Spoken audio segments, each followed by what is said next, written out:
বন্ধুরা, মেয়ে আবদার করেছে আজকে সন্ধ্যায় চিকেন পকোড়া খাবে। মাংসটাকে গামলার মধ্যে ঢেলে নিলাম, নিয়ে ছোট ছোট করে পিস করে নিলাম।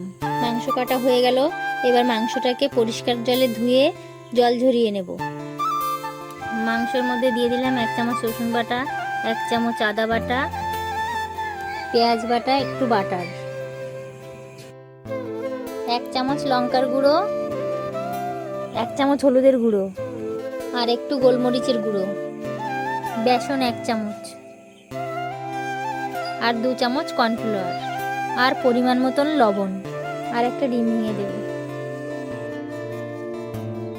এবার ভালো করে মাখিয়ে নেব। ভালো করে মাখানো হয়ে গেছে। এবার আধ ঘন্টার জন্য ঢেকে রাখবো। গ্যাসে কড়াই বসিয়ে তেল দিয়ে দিলাম। তেল গরম হয়ে গেছে। এবার কড়াইতে দিয়ে দিলাম মাংসগুলো,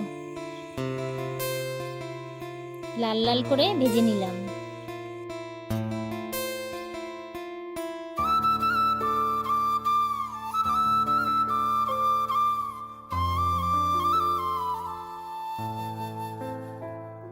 আমার ভাজা হয়ে গেছে। এবার থালায় নামিয়ে নেব। বাদ বাকিটুকু কড়াইতে দিয়ে দিলাম।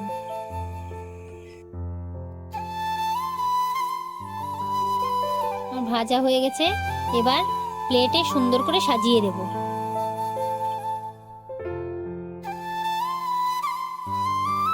আমি পকোড়া নিয়ে মেয়েদের কাছে আসলাম। ওদের তো ক্যামেরার সামনে আসতে খুব লজ্জা করছিল। যাই হোক, ভিডিওটা ভালো লাগলে কমেন্ট করে জানাবেন।